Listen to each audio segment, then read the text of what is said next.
Hear the promises. Hear the promises of God. God is near to all who call from their hearts.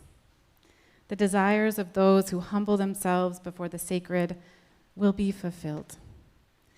Their cries are heard. They are saved. Friends, we gather together today to bear witness to the light that is within all of us, and also to remember and mourn and celebrate the life of Malcom Holmes Smith Jr., who bid that we call him Skip. We are here also together to offer comfort and care to one another, because this common loss that we share in is great indeed. Today we will also share memories of Skip. It is wonderful to see how many are here, because that shows this is the minimum number of people whose lives have been changed by Skip Smith. And we also gather to entrust Skip to his next journey, the journey into the light. So my prayer this day is that God would grant us the grace, or all that is holy would grant us the grace, that in our pain we may find comfort, in sorrow, even yet hope, and in death, resurrection. My name is Jen Myhock. It is my sacred honor to serve as the minister here at the United Church of Underhill and to invite you all into this very special service today. I just want to do a few housekeeping items today. Thank you all for wearing masks at this point in the pandemic and where we are. We wish it could be different, and we know it is hot. So to that end, the doors will remain open if at any time you need a break to step outside, to use one of the restrooms. That is all welcome. Please don't be embarrassed. Please take care of yourself. Drink water, as I know it will get warm in here. I also want to mention this service is being live streamed. There is a significant portion of the family that is not here today, and that will also be a recording for them and others later, so just be mindful of that. And to that end, if you are going to speak later today, it would be my request that you come forward and use one of the microphones so you can be best heard and seen. If that is not possible, I will bring the handheld mic to you for your time of sharing.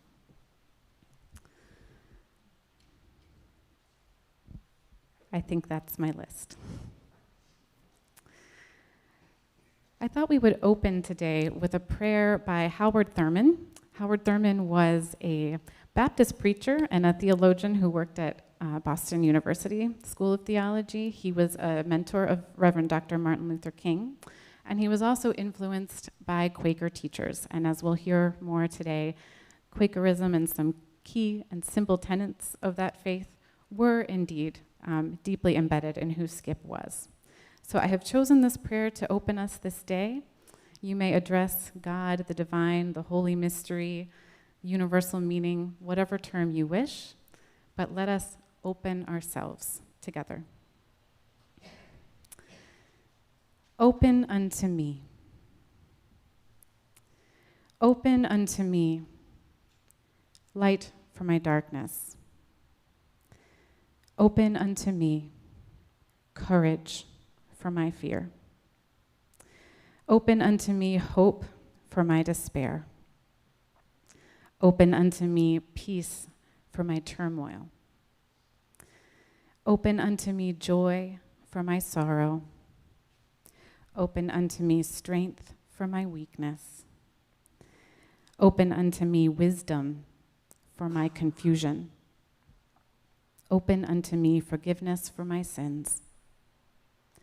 Open unto me, love for my hates. Open unto me, thyself for myself. Open unto me. Amen. The first piece of music that we will hear today, this is our song, this is my song, is to the tune Finlandia, which was one that Skip and Marcia knew and liked. A thing about Skip is that as musical as he was, the lyrics weren't really what he latched onto. It was the music itself, the instrumentation, the rhythm. So, and also given where we are in the pandemic, we're not going to be singing all together today, but we will be led in song by a few vocalists throughout our service. However, we have printed the lyrics in the bulletin for you to read as they are sung. And I think you'll find that even if Skip might not have latched onto these lyrics, they also reflect much of his sentiments and beliefs. So Lynn and Sharon will lead us.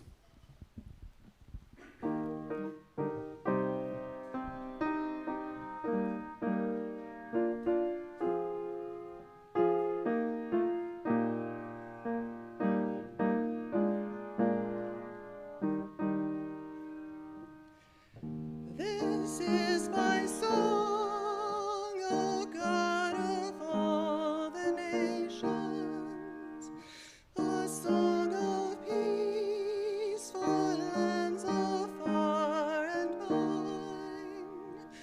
This is my home, the country where my heart is. Here are my hopes, my dreams, my holy shrine. But other hearts in other lands are beating with hopes and dreams as true and high as mine. My country's skies are bluer than the ocean, and sunlight beams on clover leaf and pine. But other lands have sunlight too, and clover, and skies are everywhere as blue as mine. Oh, hear my song, thou God of all the nations, a song of peace for their land and for mine.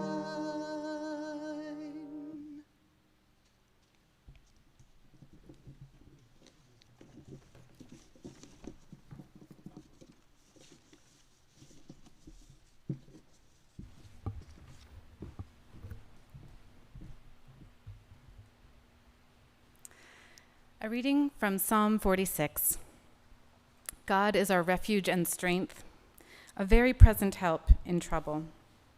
Therefore we will not fear should the earth change, though the mountains shake in the heart of the sea, though its waters roar and foam, though the mountains tremble with its tumult. There is a river whose streams make glad the city of God, the holy habitation of the Most High. God is in the midst of the city. It shall not be moved. God will help it when the morning dawns. The nations are in an uproar. The kingdoms totter. God utters a voice. The earth melts. The Lord of hosts is with us. The God of Jacob is our refuge. Come behold the works of the Lord. See what desolations God has brought on the earth. God makes wars cease to the end of the earth.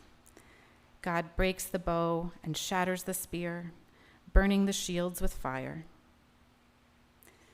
Be still and know that I am God. I am exalted among the nations. I am exalted in the earth. The Lord of hosts is with us. The God of Jacob is our refuge. And a second brief reading from the letter to the Ephesians, written in the name of the Apostle Paul. I, therefore, a prisoner in the Lord, beg you to lead a life worthy of the calling to which you have been called, with all humility and gentleness, bearing with one another in love, making every effort to maintain the unity of the Spirit in the bond of peace. There is one body and one Spirit, just as you were called to the one hope of your calling. One Lord, one faith, one baptism, one Creator of all, who is above all and in all and through all. These are sacred and ancient words handed down to us across generations. May they be a blessing and a source of strength and wisdom to us this day.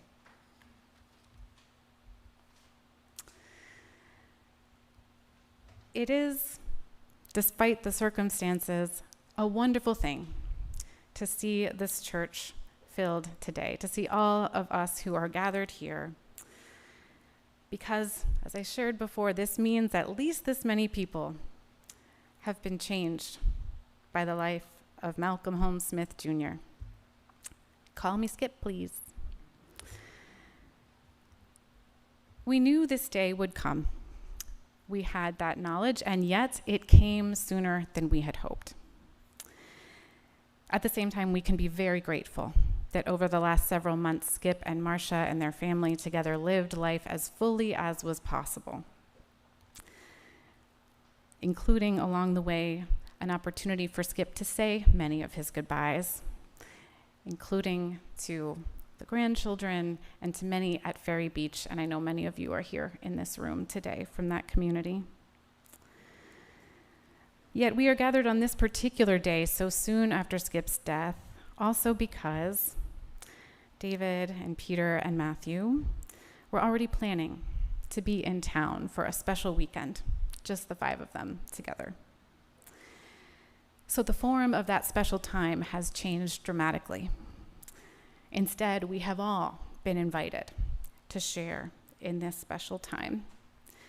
And yes, that surely includes grieving in this great, great loss.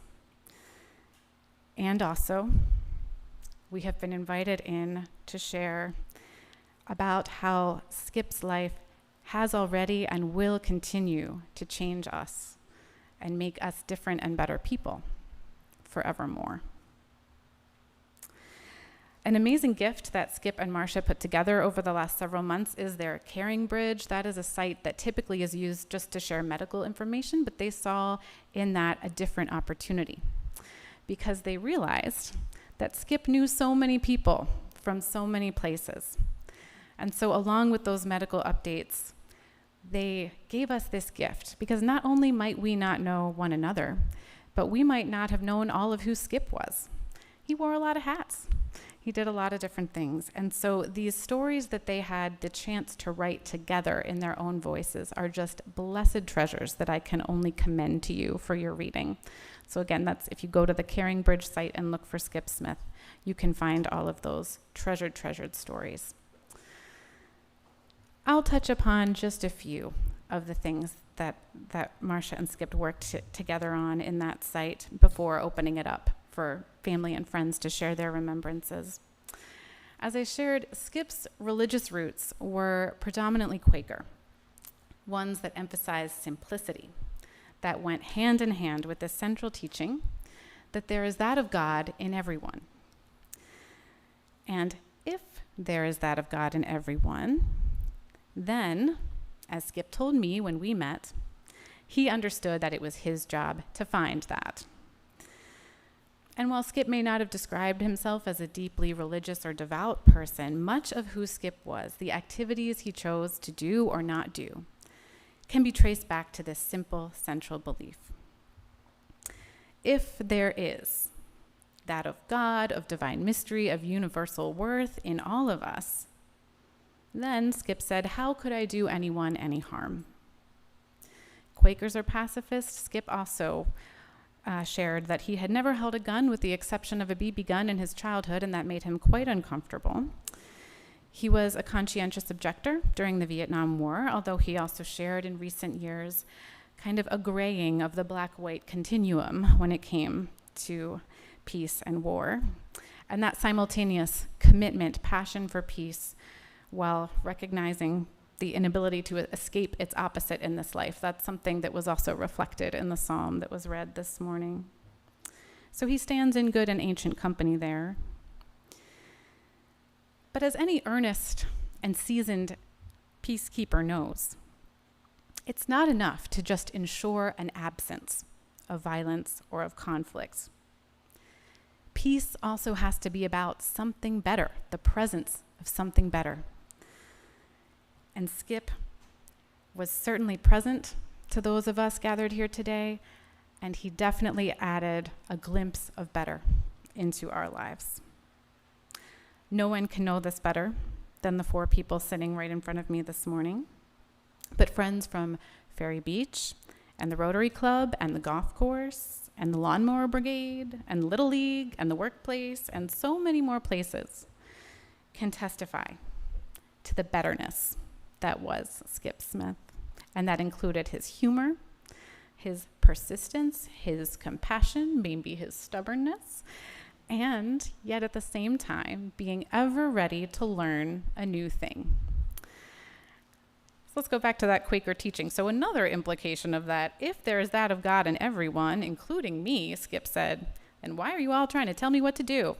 I've got a direct line to the divine. Thank you very much. He shared this particularly poignantly, perhaps when he was in high school at a Quaker school, where the social expectations were rather strict. And his response to that was, "You've got to be kidding me." My paraphrase, check Caringbridge for his words. And yet at the same time, Skip was wholeheartedly a lifelong learner. That applied, I believe, to formal education, but also especially to his relational growth as a parent, a spouse, a grandfather, as a neighbor. And it also applied to his interests and hobbies, including the art of woodworking, which he took on a bit later in his life. So I do encourage you, after we gather today for this service, the receiving line will be in the room behind me, and there too you can see some of Skip's woodworking, including in particular these comfort birds, which I'm sure many in this room are aware of, wooden birds that he carved and that were meant for people to grasp for those moments when you really need something to hold on to, particularly moments of pain and grief. We heard from Ephesians this encouragement to live lives worthy of the calling to which we have been called. And Skip modeled that for us. That he also modeled that calling is something that evolves and unfolds over time. Marcia shared with me that Skip was recently talking to one of his grandchildren in terms of what do you like to do in life? Where might that be leading you? And as Skip's life made abundantly clear, how we answer that question or those questions can lead us in all different directions and not just to one place. Our commitments can be to family and career and service and recreation and generosity and hometown and the whole wide world. And all of that can be done without overwhelm when it is done with a unified spirit. It was the same one Skip who showed up in our lives in so many different ways. We may not know all that he did, but we know who he was. We may not have known of his Quaker roots before this morning, but we are probably not surprised to learn that Skip believed there was that of God, of everlasting light in all of us. And if that is so, then we too, as we remember and honor Skip, might seek to find that light in others, much as he did.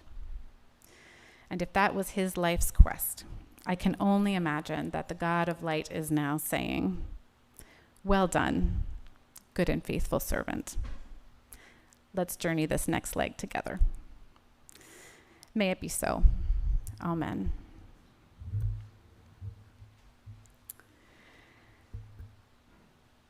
We do come now to a time of sharing. Some of the family are going to speak first, and then I'll invite us into a time of broader remembrances as well.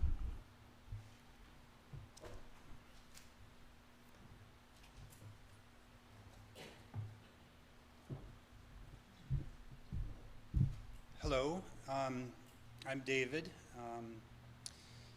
and on behalf of the family, thank you very much for being here. It means a lot to us. It would mean a lot to my dad. I'm going to try to do this without crying. I won't be successful, so I apologize. First of all, I'm sorry that my family, my wife and my 4 kids couldn't be here. The confluence of the beginning of the school year and COVID makes this kind of thing hard. But I think they're watching, so hello, girls. All right. So first I was going to say I brought a sport coat with me. And God, it's hot. One of the things that I heard yesterday was that the lawnmower brigade was going to be here today. And so thank you, because when I heard that all of you guys were here, I thought, thank goodness I can wear shorts. So now on that note, I've talked with my brothers. I understand that you guys meant a lot to my dad, and I would respectfully request, I'm not sure who I should be looking at right now, a one-day honorary membership for me and my three brothers. So the license plate, you know, we talked to Dad and we said, what do you want? And he said, the service is for you. But he did want to make sure that the license plate was hanging out front. I'll tell you, I'm going to talk a little bit about being a kid, and one of the memories that I have from being a child was talking to my friends who thought my dad, the pacifist, was a Vietnam veteran, because they always knew a skip of the eye, and they thought somehow he lost his eye in Vietnam, and that's what this thing meant. So we all bring meaning to things in our own way, I guess. So my dad was one of my most important teachers, and some of my earliest memories of him as a teacher were actually at the Underhill ID school playing baseball, and him, sort of yelling from the sidelines, get down, keep your head in the swing, get the elbow up. And I remember being like an 8-year-old kid and going, I don't have any idea what he's yelling about. I don't know how to do this. Just don't get hit in the face with a baseball. I played baseball all the way through high school, and I think part of it was because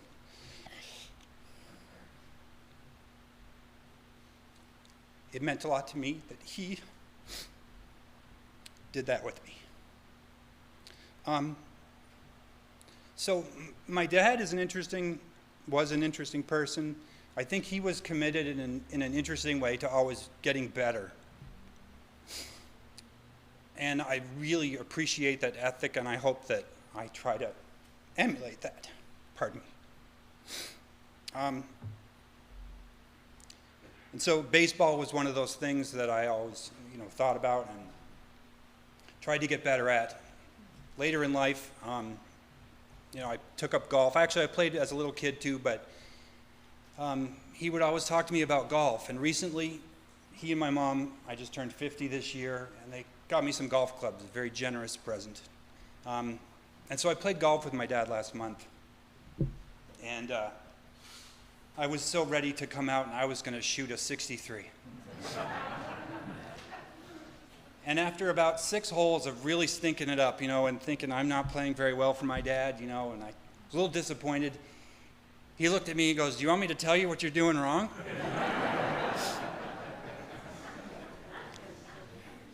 And I said, no, Dad, today we're just playing golf.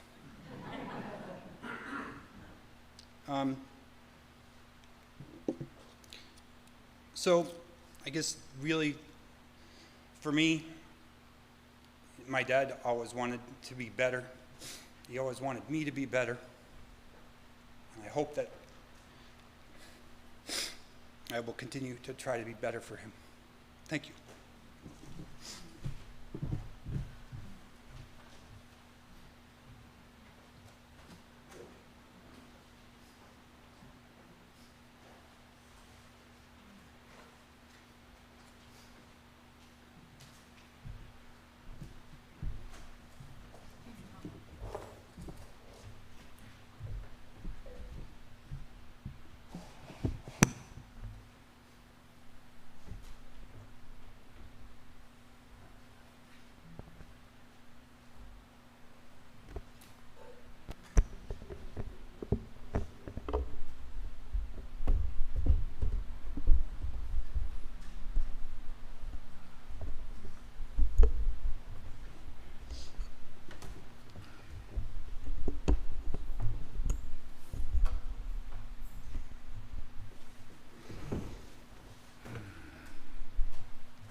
Hello, thank you for coming. I'm going to sit because he would want me to be comfortable.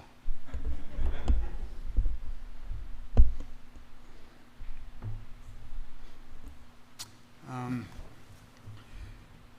going to play a song. It seems like the best way that I can express my love and admiration. And I know that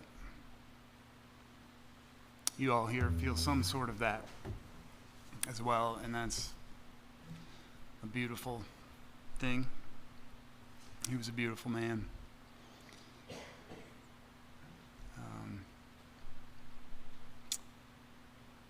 He was married once to my mom, and I'm sure she'll talk about lots of things that I don't want to say first, but for him to take on a woman who was divorced with 2 weird children is unbelievable. And I liked what my brother said about he was a teacher, and he was.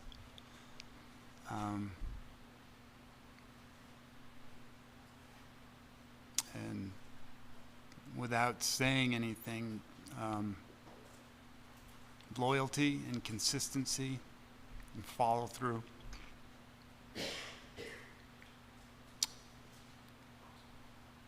were things he taught without saying them.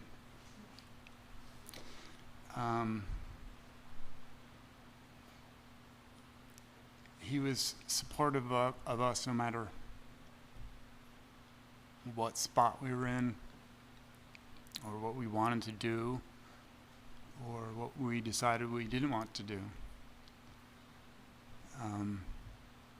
He was very supportive with music for me, and I know for everyone, and whether they wanted to do it or not do it, he supported.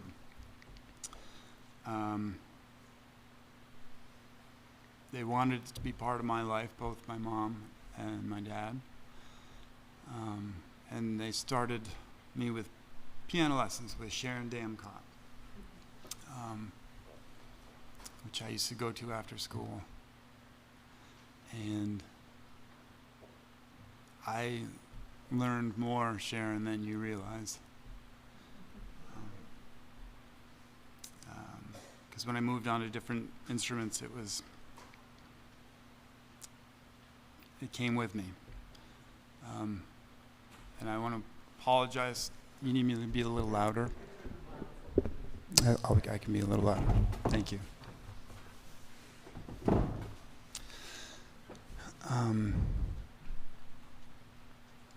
I wanted to apologize. Is that it? It comes in and out. All right, here's the third apology. I want to apologize to my mom and dad that my next instrument was the drum set. But they let me keep it set up in the bottom floor of a raised ranch. There was no escaping it. And I did that for 2 years. And one night, in 7th grade, he was still, tucking us into bed every night. And one night I said to him, and I was nervous about it, I said, "Dad, do you mind if I sell my I got that far?" And he said, "Yeah, no problem. I'll put an ad in the paper." And we sold it in no time, and used the money to buy my first guitar, which I still have. Give me a signal too if this is. And that was the one that stuck. So after playing 2 years of the same awful beat, it was still followed by 2 years of me in my bedroom going,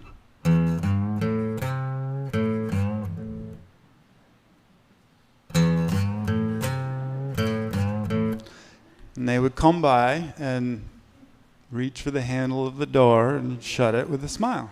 It was never stop or anything. One of the things that I really loved and have taken with me, or am trying to take with me, is that whatever situation, tough times, anything in life, he would always figure out something that you could learn from it.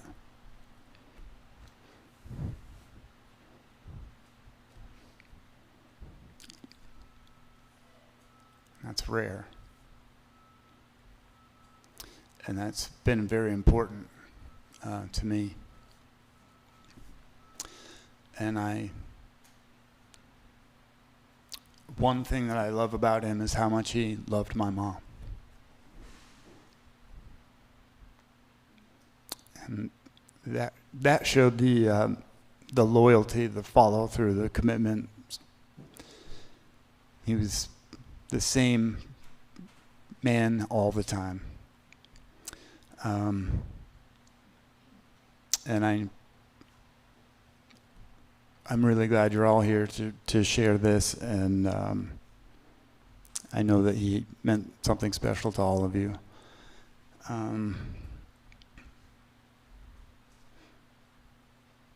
want to thank the whole Ferry Beach community for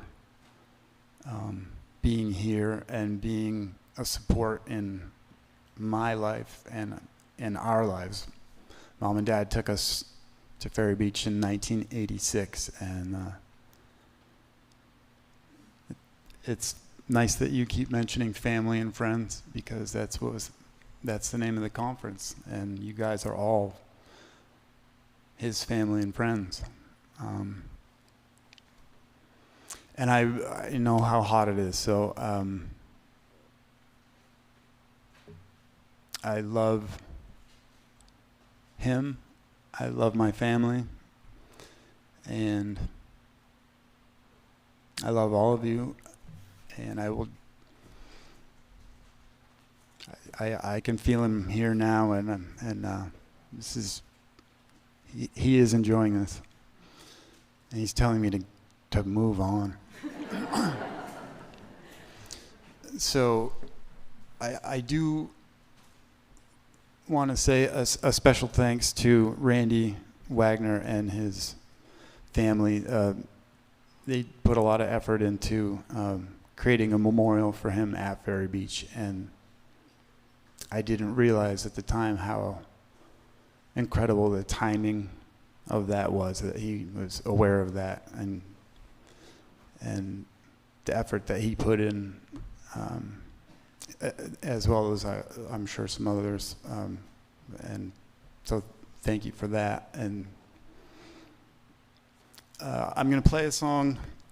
I'm going to try to play a song that was sung at their wedding, October 6, 1979, just down the road, and it was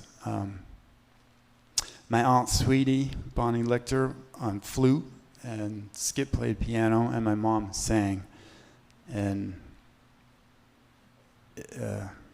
I remember the feeling of that moment, and it was beautiful. And I'm like him a lot, where I pay attention to the music and not so much the words. Right, Dave Abbott? So this song is, did I bring my glasses with me?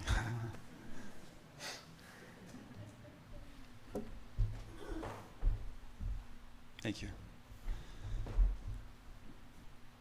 So this is the song that they sung to celebrate their love and their union, and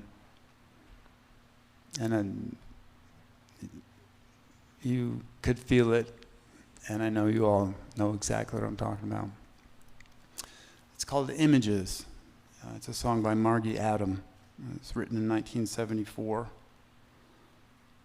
And I'll do my best.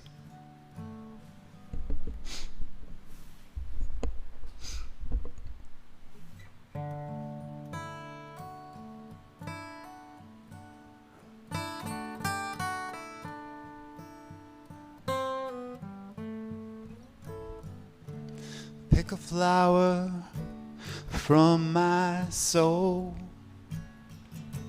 put it in a crystal bowl, water it with tender care, and watch it open in the air. Find a place near sunlit skies and let it grow before your eyes, and the rest will come with time. The rest will come with time.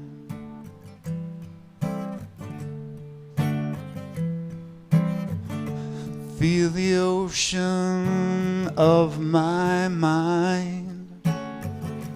Take the treasures that you find. Listen to the tides of change as thoughts and feelings rearrange. Run along the shoreline sand and listen to your heart's command. And the rest will come with time. The rest will come with time.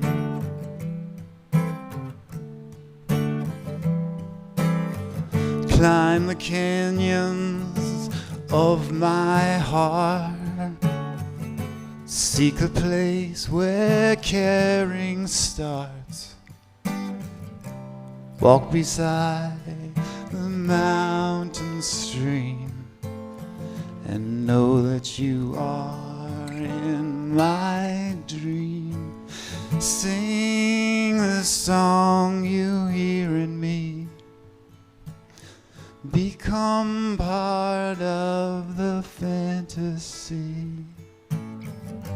And the rest will come with time. The rest will come with time.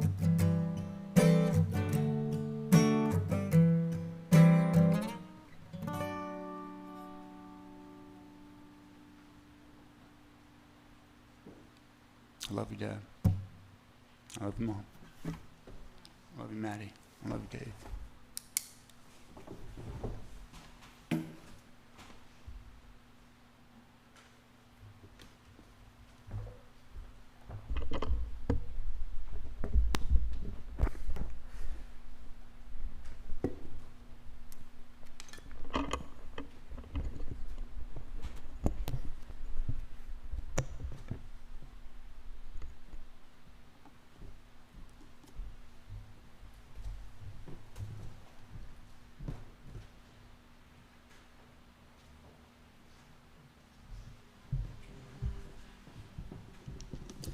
Hi there.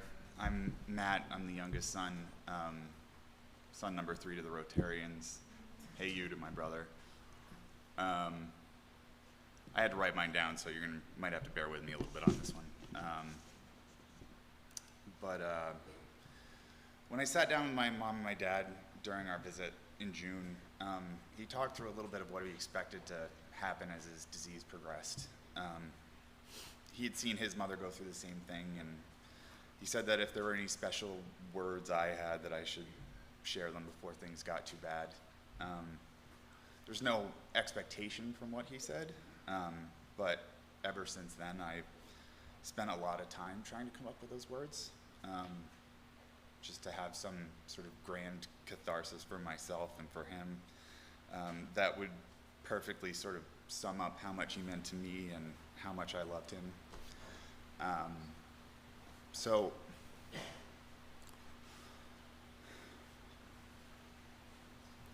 I just thought about the time I spent with him, and I thought about how he let me sit with him and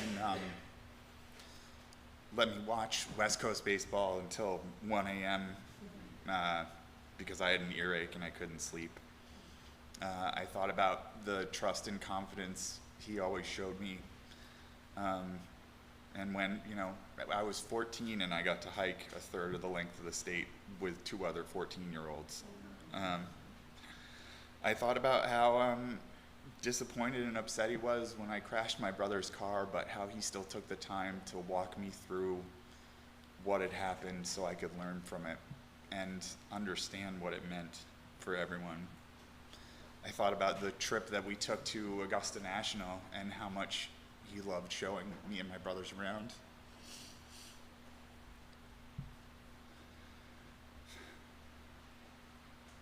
Sorry.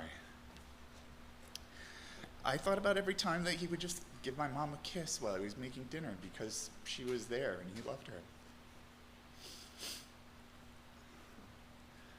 I thought about him driving my son around on the lawnmower and reading to my daughter when I saw him last time.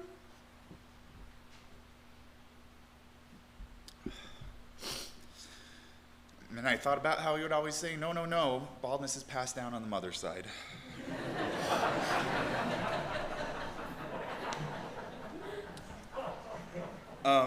For weeks I've run through these moments and these experiences trying to find those words that he shared with me that he meant the most to me. And what I realized is that even though my dad was definitely never at a loss for words, and he was always sincere and heartfelt with everything he said to people and honest, there was no cinematic moment where he told me some life lesson for the rest of my life. Instead, every day he'd just show you how he felt. He'd show you what the right thing to do was, how to be responsible, how to share yourself with others. And no words he used really ever conveyed the depth of love and caring that he had for you, for his family, and for me.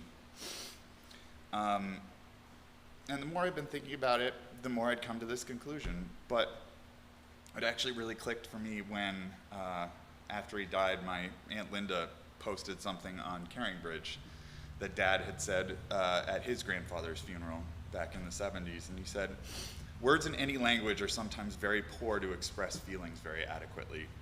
But sometimes if we just take the feelings that we have for someone and we try to act on them and to express them in our daily actions and by the way we live, it can be more of a testimony for somebody than anything that we can say about them." And everyone here has gotten to experience my father that way, living out those words. We've all been touched directly or indirectly by the enthusiasm, the humor, the love, and the empathy that was just inherently part of him. I'm always going to be sad he's gone because he shared that part of himself with me, and that will always and indelibly be part of who I am. At the same time, I know he'll never be gone because that same part of him in me will live on in who I am and who I become and how I treat the people around me, who my children become.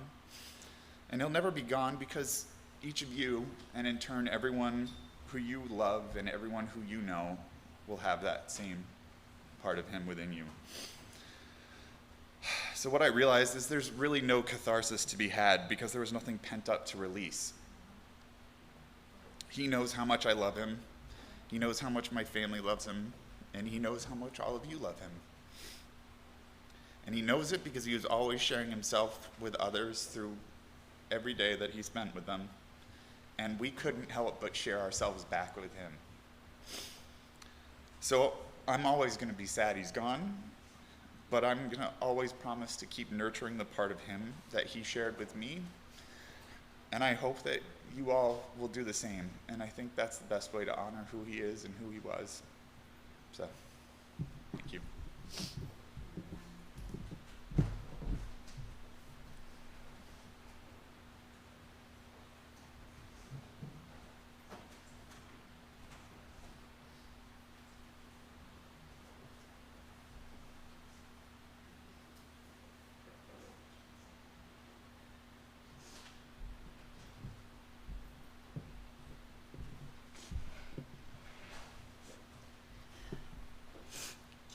jacket was too hot to wear.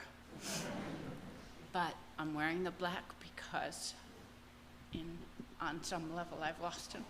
And I'm wearing the bright color because of the joy of having been with him for 43 years. When we met through a friend who said, oh good, you're gonna meet my friend Marcia, or good, you're gonna meet my friend Skip, I was bonded from the moment we met. Took him a little bit longer to discover that, but not too long. And at 29 and never married, I don't think it was his mother's idea that he should marry someone. I need to be closer? Okay, I'll go closer, thank you. I don't think it was his mother's idea that he should marry a woman 5.5 years older with 2 kids. But it was Skip's idea, and part of the way he thought about people in the world and part of the way he assessed is how they responded to children. And from the very beginning, that's the way he responded. I remember just before we were married, we would have been married in this church, but at the time it was up on cribs because they were putting a foundation under it, so that's the way it goes. So we were married down the road in the Jericho Methodist Church. And I remember Peter seeing something on television about a wedding, and at the wedding, somebody gave the bride away, and he went, Mom, if you get gived away, we get gived away with you.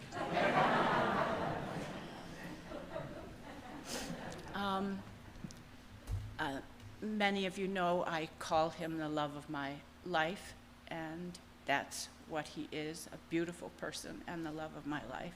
Some of you will know that I called him my boy toy, which he thoroughly enjoyed. And I didn't write things down. I've written a lot of things down, and we've mentioned Caring Bridge. It's caringbridge.org, and it's Skip Smith if you ever wanted to go and look it up. But what happened is when he got diagnosed in December with pancreatic cancer, we immediately knew that it was inoperable and incurable. And our focus at that point was to live his life as fully as we could while he was alive. So actually all the tears that I've cried since he died, I didn't cry while he was alive because we had goals. One of the primary goals was to have each of the family come, and everyone came and spent at least a week with us, with the grandchildren. And actually he said goodbye to the last grandson that he got a chance to see less than 12 hours before he died. So that was it. The other thing he wanted to do, we went to, Rotary hadn't been meeting. He's been a part of the Colchester Milton Rotary for almost 30 years. And Rotary hadn't been meeting in person, but they did have an in-person meeting. And we went to a Rotary meeting. So that was a way to say goodbye. He wanted also to go to Ferry Beach, which is in Saco, Maine. And we went over specifically to be able to be face-to-face and heart-to-heart with some people that had meant so much to him over the last 35 years. One of the interesting things was, I don't think he ever planned to say goodbye to me. And because it wasn't sort of out there on the agenda, that he had one other request, which last night, okay, I'm gonna back up a second. The one other thing that he had in the future is that he wanted to march in the Harvest Market Parade, which happens the last weekend in September here in Underhill, in the Lawnmower Brigade, which he's also been in for 20 or 30 years, I don't know what. And if you've never seen the Lawnmower Brigade, they're a bunch of men from the community who are not afraid to make fools of themselves at a parade, and they push real lawnmowers or seed spreaders and do crazy formations in the middle of the road, and it's all a wonderful thing, and he said he wanted to do that. And Steve stopped in the ICU just a week before he died, and we talked about that, and the old man's, what Steve called the old man's little league, which was the over 40 baseball league. Last night, or the night before, I don't know time these days, Jim Carter called up and he said, when you go down to the cemetery, some of the guys in the lawnmower brigade would like to know if we followed at a great distance, could we go down to the cemetery? I said, heck no. I want you to blow trumpets and go at the front of the parade. So that's part of his humor. His humor was so self-effacing and wonderful and inclusive to all of everything he engaged with. So I'm going to go back to the moment where he didn't say goodbye on some level, and he did. And every day we had a ritual. We started it before he was sick, but we did it every day. I would get up and I'd say, have I told you today yet that I love you? And he'd say, I love you too. And the Friday, he died Saturday morning. The Friday before he died, no one else was around, and he looked at me from the deepest place in his eyes I have ever seen. And he said, have I told you today I love you? And that was my goodbye.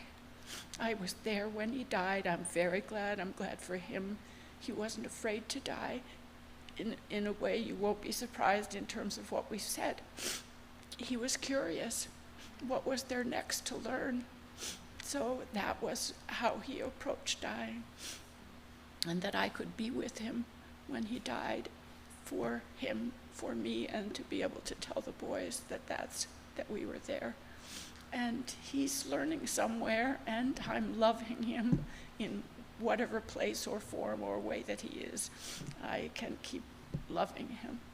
And so I'm glad to have all of you here to share all of that with us today. Thank you.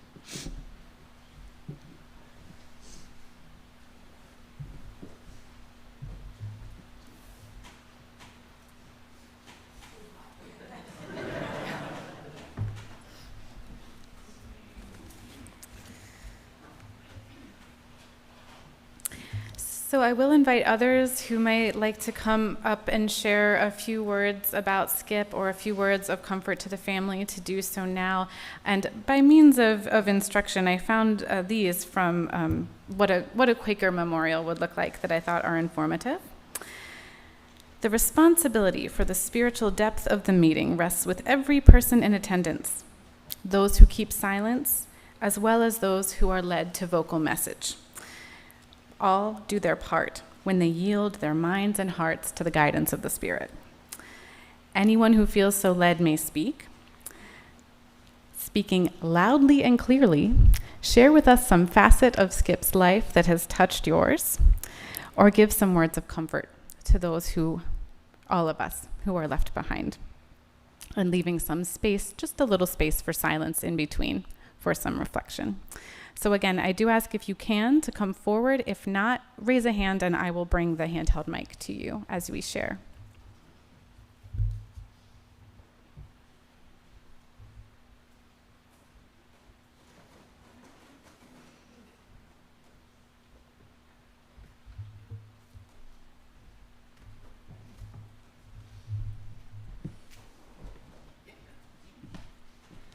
People tell me I truly don't need a microphone. My name is Mike Chater, and I've known Skip, well, he says 59 years. I remember 57.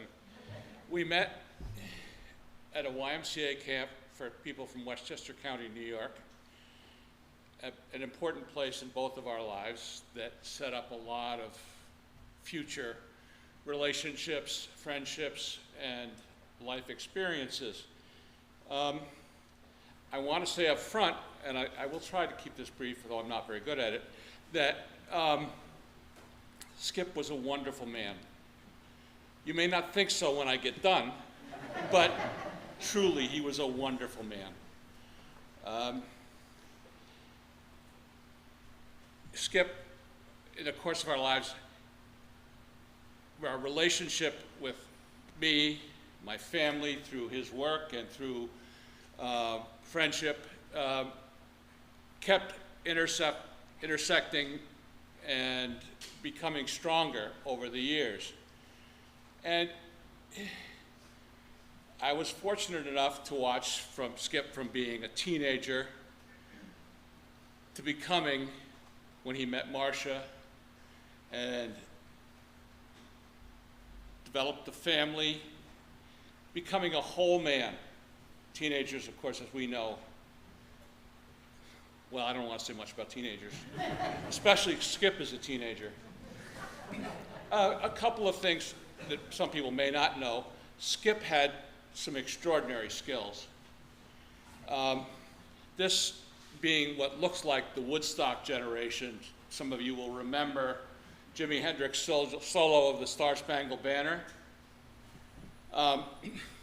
It was nothing compared to Skip doing the Star Spangled Banner on a metal detector in a correctional facility in Vermont. I mean, it was brilliant. Skip and I worked for a short time in a jail, and he got out of jail quick. I still don't know how. He didn't deserve to. And over the years after that, we were not seeing that much of each other. And then as my life grew and needs grew and he developed a business, we connected over financial stuff. And he got to meet my son Ben and Maud, and over time really became a regular in our house and a family. And then Skip and I are both, I gotta say this right. Skip and I play golf. I play golf, Skip is a golfer. He can play golf. And it took me about 30 years of playing golf with Skip to cure him of giving me advice.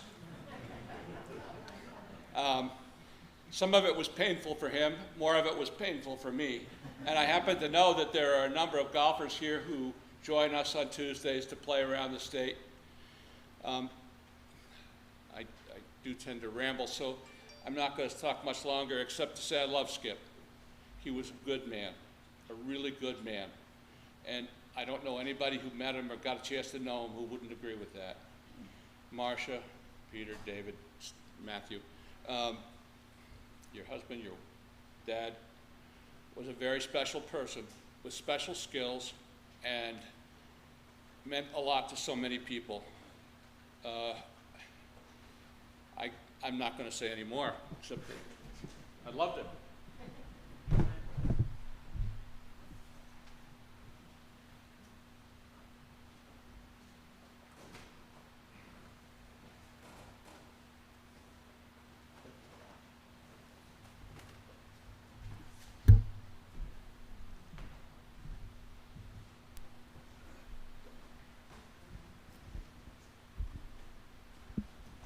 My name is Doug, and I had the distinct delight to sing with Skip for many years in our local choir, Mountain Song. During that time, I realized that we had a lot in common. We both loved woodworking and had a real passion for music and just loving it profoundly. I also learned that we were different in many, many ways. In woodworking, my goal is to get it to fit together and maybe work. Skip's, on the other hand, was a craftsperson, and his goal, I'm sure, was to achieve as close to perfection in woodworking as was possible. And frustratingly, he achieved that virtually all the time. In singing, he was a partner in our bass section, and I had, as I say, had the pleasure of singing with him for many, many years.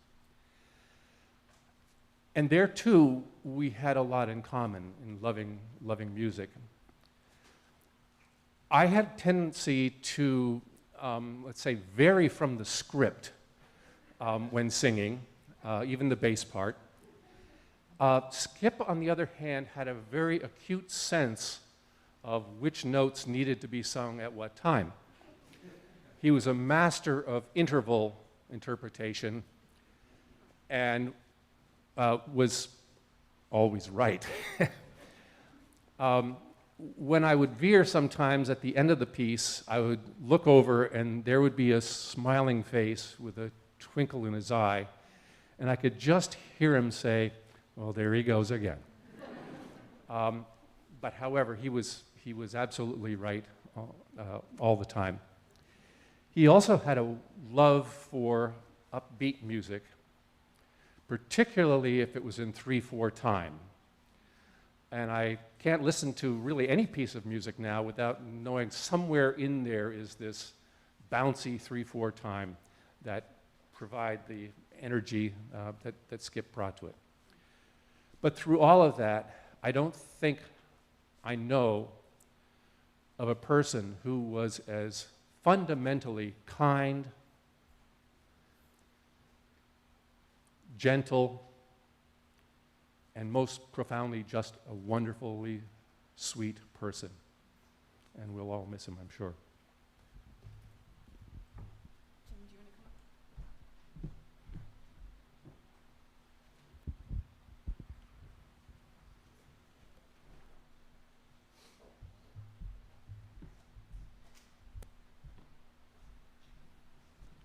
Hi, good morning. My name's Jim Carter, a longtime friend of Skip's, neighbor, but I am the Commander General of the Lawnmower Brigade.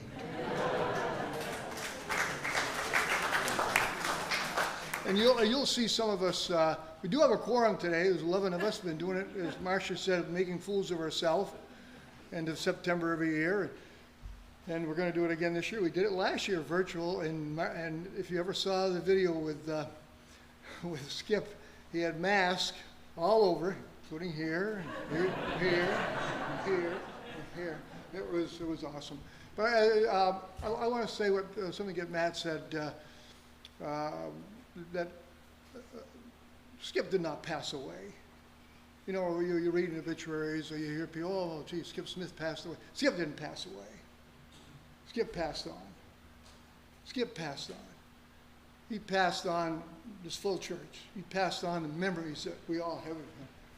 And but I'll do this fairly quickly if I can. But two things that come to mind about Skip. One is baseball. I have a passion for baseball. Skip had a passion for baseball. And I was one of the assistant coaches at Mount Mansfield this spring. And Skip was kind of curious about our team. And so here's a guy with stage 4 pancreatic cancer. And if you know anything about the Mount Mansfield baseball field, it's up on a hill. And it's not easy to get to. It's not easy to get to. Skip was up there twice. So I told our team about it after. So the see this guy behind the backstop? He was here. He was watching us twice. At least twice, as I saw him, and we chatted after. And the guys remembered Skip Smith. And I had some arthritis at one point. I complained about walking up that hill. After Skip came up there, I never complained again. Never. Now, as far as the Lawnmower Brigade, we do have a quorum here today. Well, as Marcia so gratefully said last night, yeah, you guys can come, absolutely. And we will. And you'll see the SKP on the lawnmowers that Pete Mitchell put together. And Skip loved the Lawnmower Brigade. We never practice, never. Never. And you'll see if you come the end of September, we'll be there without Skip, but we'll be there. And you'll see us today. But one move that Skip really liked, he said, Jim, are we going to do that move? And this is the move.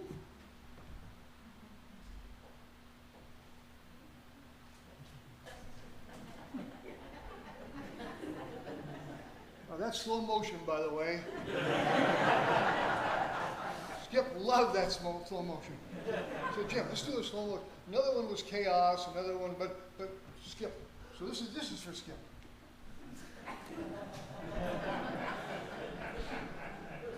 Thank you.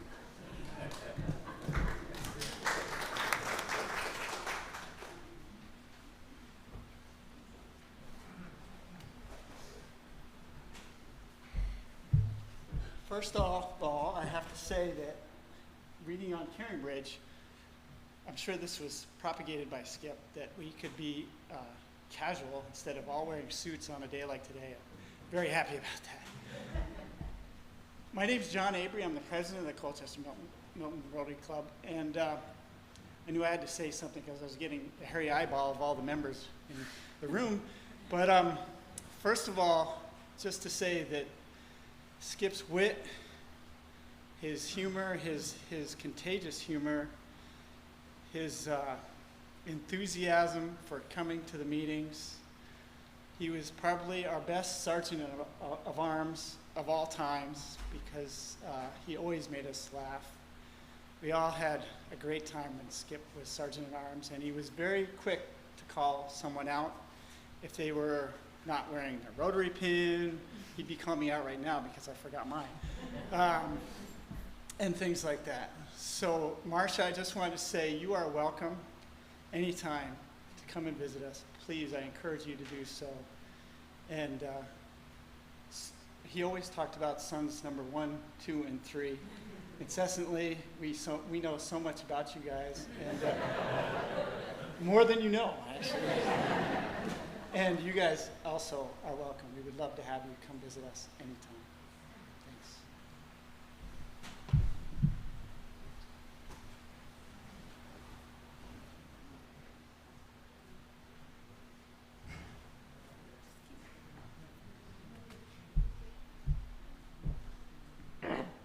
My son Chad couldn't be here today, and I have a unique perspective as the mother of Matt's friends and Matt. And I just want to say that Skip and Marcia's home was a second home to so many kids. And what Matt said so eloquently about how Skip taught, I know, even though Chad didn't tell me, that he learned so many lessons from Skip and Marcia.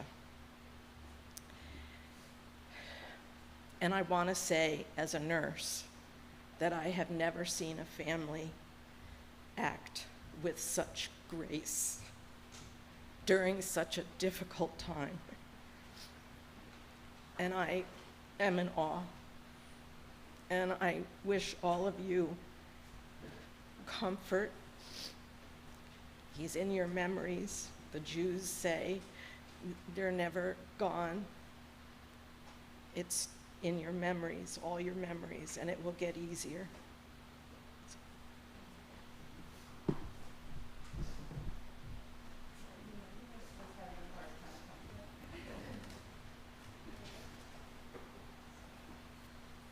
This is the person who introduced us.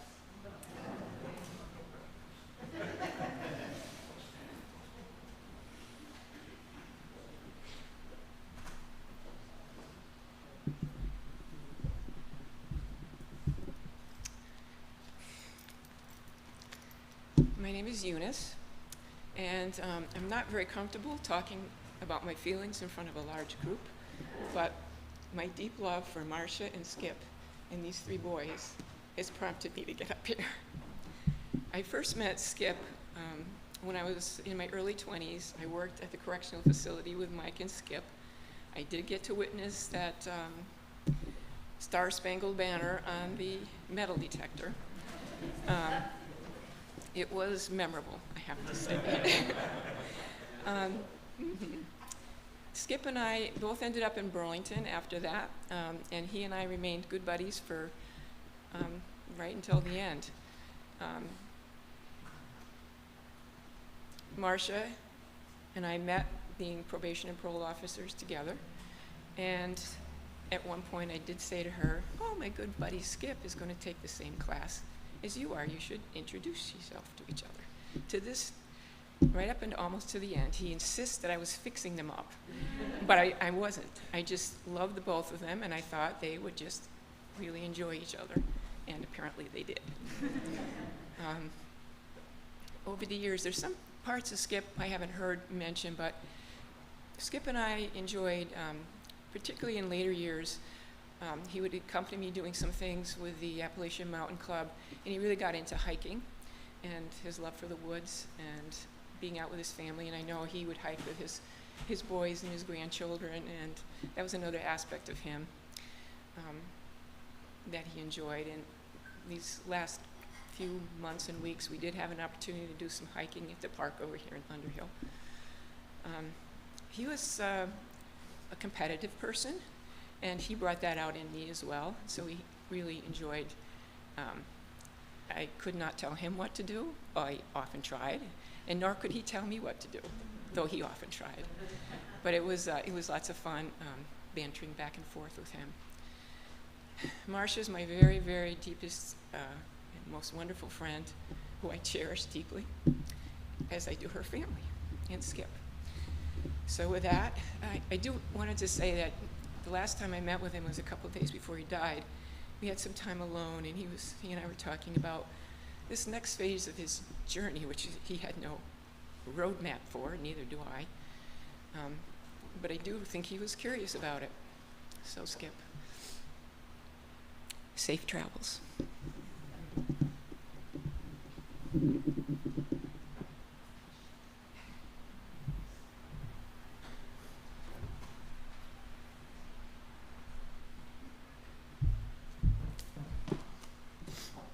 So many of you probably know me. For those who don't, I'm a friend of Matt Smith's and one of the kids that spent a whole lot of time in the house in the basement as a child and as a teenager, and that Rosemary was talking about before. I do not remember meeting Skip. I met Matt when I was 4. It's not because Skip isn't memorable, it's because I was too young to be forming these. So he's been in my life as far as I can remember. And I don't have much to add other than to emphasize from the perspective of someone who was another kid, another child the age of his children, who spent a lot of time in that house, a lot of time probably being a burden, eating all the food and making a bunch of noise in the basement. He was incredibly generous with his time and incredibly generous with his advice and patience, and like you've said, Matt, I don't know what to do to move forward other than to try to take that example and do as much as I can to be like that myself. That's all I have to say.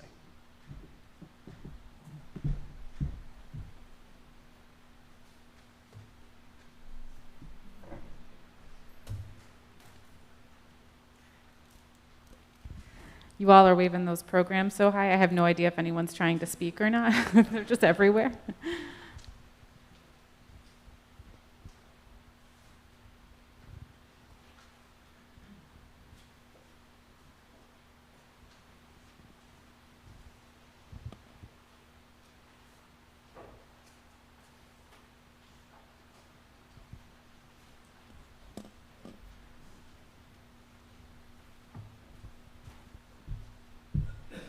As you can see, I'm vertically challenged, right? I feel as a person who met Marcia and Skip at Family and Friends that someone at least from Family and Friends has to be here. For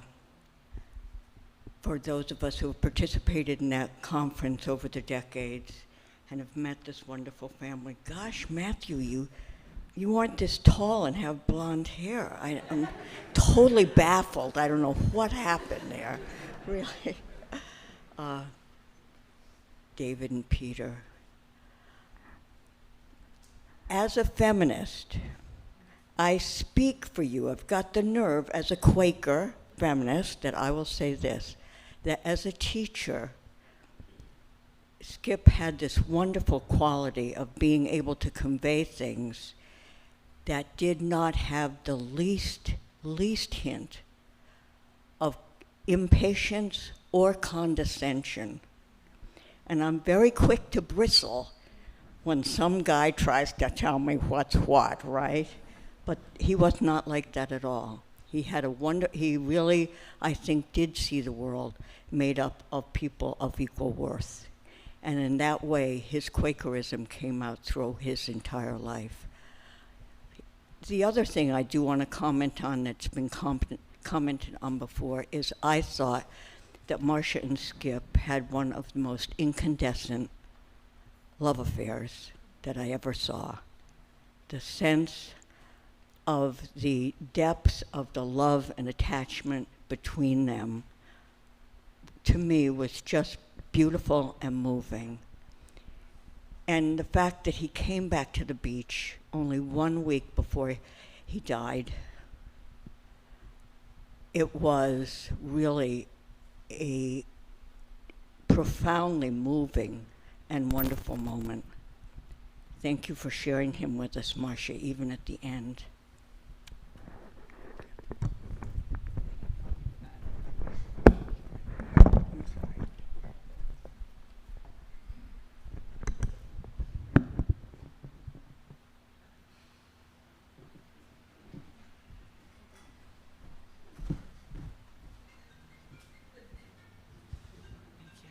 Hi, I'm Karen Smith, Skip's youngest sister. Unfortunately, I was his fifth birthday present. Whoopee! And as he told my mom, as I read later in life, that's okay. Linda can take care of Karen. I'll help Dad with the dog. But as everyone has said, he was an incredible brother. He would get very frustrated with me because I was not very political. And unlike I was very quiet and shy. And so he pushed me out of my comfort zone in the most loving, caring way and was always there for me. When I graduated from college, he took me out, got me drunker than the ace of spades, and then laughingly the next day said, "How you doing?" Thanks, Skip. But I love him dearly and will miss him terribly. He will always be in our hearts. And as my sister, who is unfortunately not able to come, which Matt mentioned the quote that he said at my grandfather's memorial service, we miss you deeply. Thank you.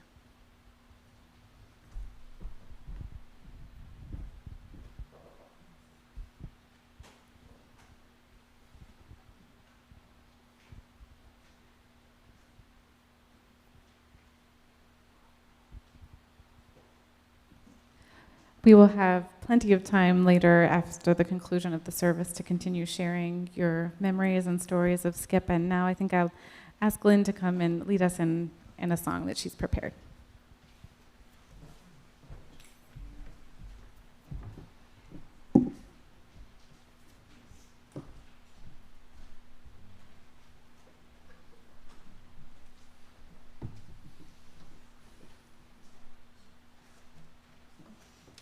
I was going to start with a little remembrance of Skip from Mountain Song. Doug spoke a little bit about Mountain Song. It's a group that Marcia and Skip have been involved with since the beginning, which is 9 years? I don't know how long it's been, but it's been a while. And Skip was always a great member. He'd keep me on my toes in terms of the tempo, making sure that I wasn't going too slow. And I wanted to share an email that Kara Douglas sent. She's one of our Mountain Song members, and she wasn't able to make it today, but I think she said something that a lot of us feel. She said, "What are words in the wake of such sad news? I had sincerely hoped to see Skip again before his leaving us. He was both the powerful personality and strong voice at Mountain Song. He was modest about his singing, but clearly had musical skills that many people would covet. He would probably say he knew just enough to know just how little he knows. He kept me on my toes, made me laugh, and yes, helped keep the pace. I can still see how his eyes would shine when he spoke of his grandkids. I feel lucky that I got to sit next to him the last time we sang at Skip and Marcia's. The affectionate memory of throwing that egg shaker at each other and laughing at our own rhythmic ineptitude will be forever ingrained in my mind. Your absence will be felt keenly, Skip. Thank you for having made this world that much more colorful for the rest of us." It was beautiful. And Skip, I'm not as good a guitar player as Peter is. One of our songs that we would sing was Leonard Cohen's Hallelujah. And it was funny that I would put a capo on, but the song transposed in the middle, and I just didn't have the skills to do the bar chords and so forth. So Skip would be the one that would come up and move the capo in the middle of the song right at the right timing so that I could continue on. So It's funny, that's one of my good memories of Skip. And we had many wonderful Christmas celebrations at Skip and Martian's house where we'd sing Christmas carols together, and it was just magical. This song is Crossing the Bar. I was asking Marcia about singing a song today, and she mentioned that this was one that Skip would sometimes roll his eyes at. But we would sing a 4-part version of this, but I'm just going to do it on my own today. So.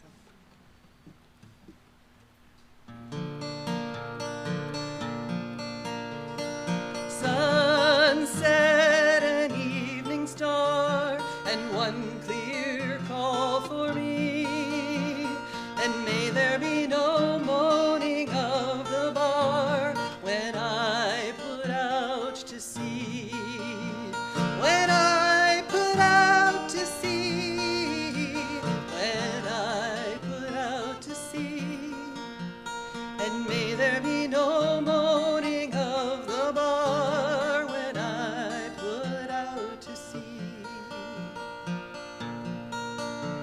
But such a tide as moving seems asleep, too full for sound and foam. Then that which drew from out the boundless deep turns again home. Turns again home. Turns again home. When that which drew from out the boundless deep turns again home. Twilight and evening bell, and after that the dark. And may there be no sadness of farewell when I embark. When I embark. When I embark. And may there be no sadness of farewell when I embark. For though from out our bourne of time and place the flood may bear me far, I hope to see my pilot face to face when I have crossed the bar. When I have crossed the bar. When I have crossed the bar. I hope to see my pilot face to face when I have crossed the bar. When I have crossed the bar. When I have crossed the bar. I hope to see my pilot face to face when I have crossed the bar.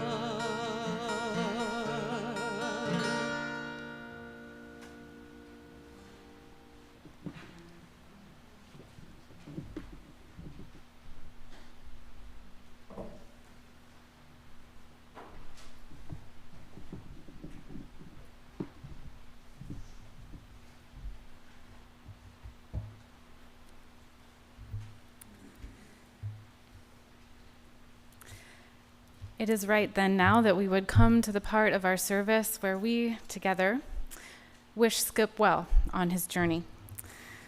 This is typically called a prayer of commendation. But however you pray or not, maybe picture yourself on the shoreline now, bidding a farewell or a see you later to Skip as I pray these words. Into your hands, Holy One, we commend your servant Skip.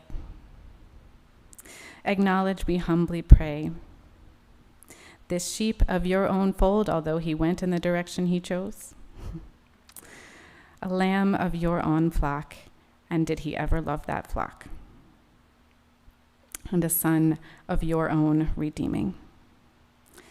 Receive him into the arms of your mercy, into the blessed rest of everlasting peace,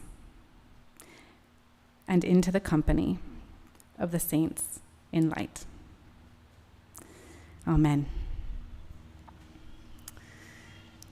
We are nearing the end of our time in this space, and I just want to orient us to what is to come next. We will have food available both downstairs and outside if you go out this door, or you can go out that door and walk around the side of the church.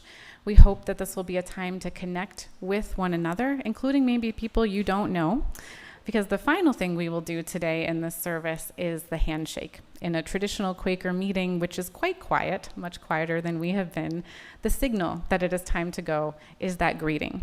So even if it's not a physical handshake today, I hope that you will spend some time, maybe elbow bump, fist bump, greeting those siblings of Skip who are here in this room today. We also, later in the afternoon, a small group will be invited to go, or anyone who wants to, let me say, can go down to the end of Park Street to the Underhill Cemetery, where we will commit Skip to the earth. And apparently the Lawnmower Brigade will be leading us, it sounds like. So I will offer one final blessing, after which point we'll hear our final hymn. And as soon as that hymn is concluded, you may greet one another and move into a time of sharing with one another. So receive this blessing. Dear children of God, you are blessed. God blesses you from within. Allow yourself to accept this blessing. May you find the peace that you seek. And as you do, may you remember Skip. Amen.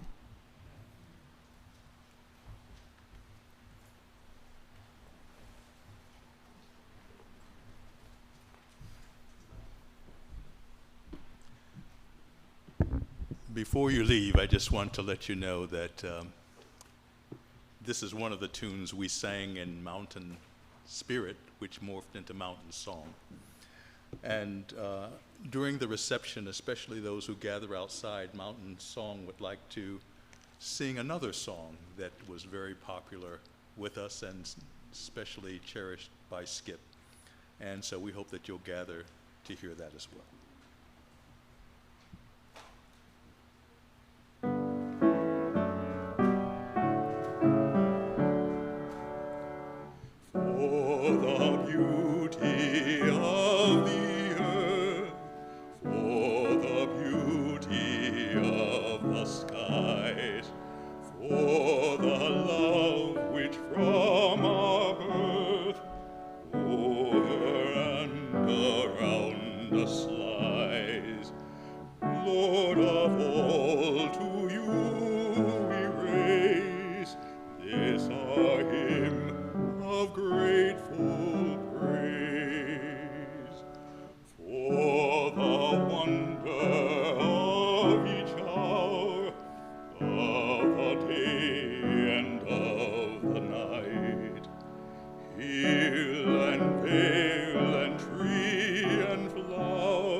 Of God, as grand design, peace on earth and joy in heaven. Lord of all, to you we raise this our hymn of grateful